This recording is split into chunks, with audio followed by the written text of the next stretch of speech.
Zina la Atate ndi la Mwana ndi la Mzimu Woyera. Ndikulandireni abale onse mwa Ambuye pano pa Tiyankhuleni Ambuye. Ndipo lero ndi lachisanu pa 14 April chaka cha 2023. Lachisanu la mulungu woyamba wa Pasaka. Ndipo mawu athu alero, mawu oyamba akuchokera mawu a m'buku la ntchito za atumwi. Ntchito za atumwi mutu wa 4 kuyambira ndime ya 1 kuzalekeza ya 12. Amene akutiwerengera mawu oyamba ndi Potfala Yakobe kuchokera ku Martyrs of Uganda Parish, Vumbwe, mu Archdiocese ya Blantyre. Ndipo mawu athu amumthenga woyera ndi mthenga woyera monga adalembera Yohane mutu wa 21 kuyambira ndime ya 1 kuzalekeza ya 14. Amene akutiwerengera mthenga wabwino komanso kutigawira mawu ndi Reverend Father Damiano Michael Abraham a Montfort Missionaries kuchokera ku Martyrs of Uganda Parish, Vumbwe, mu Archdiocese ya Blantyre. Tiyeni abale tikhalire limodzi kuti Mulungu atiyankhule. Mawu oyamba. Mawu a m'buku la ntchito za atumwi. Ntchito 4 ndime ya 1 kulekeza 12. Petro ndi Yohane akulankhulabe ndi anthu aja. Kudadza ansembe ena pamodzi ndi mkulu wa asilikali ya ku nyumba ya Mulungu ndi Asaduki. Iwowo anali okwiya chifukwa chakuti atumwi awiriwo ankaphunzitsa anthu ndi kulalika kuti popeza kuti Yesu adauka kwa akufa, ndiye kuti akufa adzaukanso. Tsono adawagwira, ndipo poti kunali kutada kale, adawayika m'ndende kufikira mmawa. Koma ambiri mwa anthu amene adamva mawu aja a atumwi adakhulupirira. Chiwerengero cha okhulupirirawo chidakwanira ngati 5,000. Mmawa mwake atsogoleri a Ayuda, akulu awo ndiponso aphunzitsi amalamulo adasonkhana ku Yerusalemu. Kunalinso Anasi mkulu wa ansembe onse, pamodzi ndi Kayafa, Yohane, Alexandro ndi ena onse a kubanja kwa mkulu wa ansembe onse. Tsono adayimiritsa Petro ndi Yohane pakati pawo nawafunsa kuti, kodi zija mudazichitazi mudazichita ndi mphamvu yanji? Kaya mudazichita dzina la yani? Petro atadzazidwa ndi Mzimu Woyera adawayankha kuti, inu atsogoleri ndi akuluakulu muli apa, kodi mukutifunsa ife lero za ntchito yabwino imene idachitika pa munthu wopunduka uja ndi kuchira kwake? Mudziwetu tsono inu nonse ndi Aisraeli ena onse kuti munthuyu wakuyima wamoyo pamaso panu chifukwa cha mphamvu ya dzina la Yesu Khristu wa ku Nazareti, amene uja inu mudampachika pa mtanda, koma Mulungu adamuukitsa kwa akufa.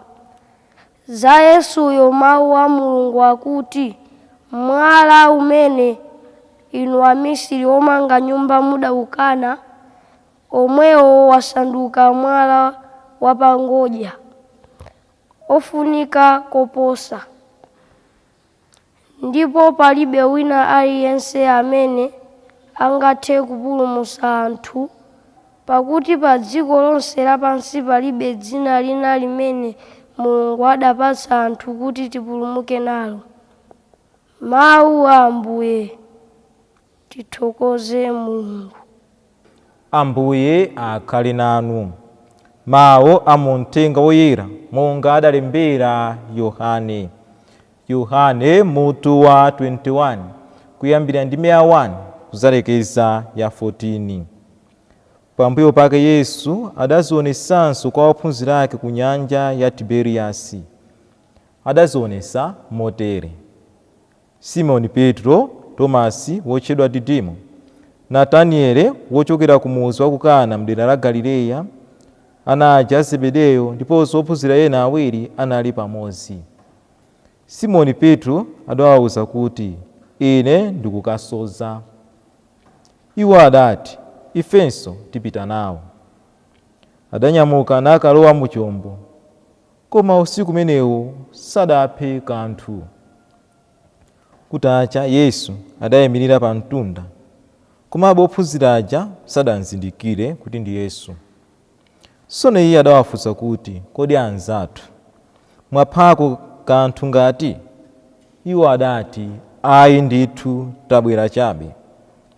Yesu adawawuza kuti, ponyani khoka ku dzanja lamanja la chombo mupha kanthu. Iwo adaponyadi, ndipo sadathe kulikokanso chifukwa cha kuchuluka kwa nsomba. Pamenepo ophunzira uja amene Yesu ankamukonda kwambiriyo adawuza Petro kuti, ndi Ambuye. Pamene Simoni Petro adamva kuti ndi Ambuye, adavala mkanjo wake chifukwa anali atawuvula, ndipo adaziponya mnyanja. Koma ophunzira ena aja adaza ndi chombo ku mtunda akukoka khoka lozaza ndi nsomba.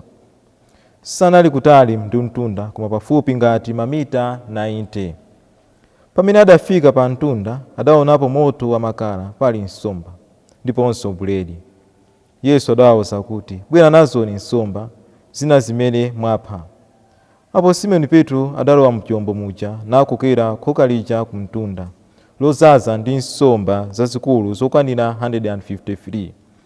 Ngakhale nsombazo zinali zochuluka chotere, khokalo silidang'ambike. Yesu adawawuza kuti, bwerani mufisule. Koma mwa ophunzirawo panalibe ndi mmodzi yemwe amene adalimba mtima kumufunsa kuti, ndinu yani? Pakuti adanzindikira kuti ndi Ambuye. Yesu adaza natenga buledi uja nkuwapasa. Adateronso ndi nsomba zija. Aka nkachitatu kuti Yesu aonekere ophunzira ake iye atauka kwa akufa. Uthenga wa Ambuye. Abale anga mwa Ambuye, tikukondwerera kuti Ambuye Yesu wagonjetsa imfa. Ndipo lero pamene tikupitiriza chimwemwe chimenechi, Ambuye Yesu lero akutipasa uthenga wa chilimbikiso. Uthenga wa chilimbikiso kuti iye nthawi zonse ndi wokonzeka kuyenda nafe.